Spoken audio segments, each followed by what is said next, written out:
নবী আমার ডাক দিয়া কই, ক্বালা রাসূলুল্লাহ সাল্লাল্লাহু আলাইহি ওয়াসাল্লাম নুসিরতু বিসসাবা।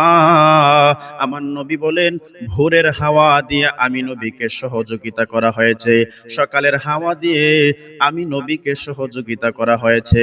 ওয়া উহলিকাত আদুম বিদ্দাবুর, পশ্চিম দিক থেকে আসা প্রচন্ড ঠান্ডা বাতাস দ্বারা আদ সম্প্রদায়কে ধ্বংস করা হয়েছে।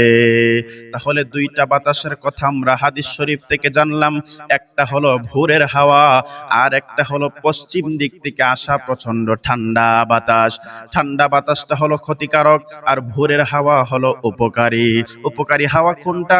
উপকারী হাওয়া হলো ভোরের হাওয়া। সকালবেলা যদি আপনি ভোরের হাওয়া নিতে চান, তাহলে আপনি সকালবেলা ফজরের আজানের সময় ঘুম থেকে উঠবেন। ঘুম থেকে ওঠার পরে আপনি ফজরের নামাজটা আদায় করবেন। ফজরের নামাজটা আদায় করে আপনি সকালবেলা মসজিদ থেকে বাহির হয়ে যাবেন, রাস্তাঘাটে হাঁটাহাঁটি করবেন। ডাক্তাররাও বলে ভোরের হাওয়া, সকালের হাওয়া শরীরের জন্য অনেক, স্বাস্থ্যের জন্য অনেক উপকারী, অনেক ভালো।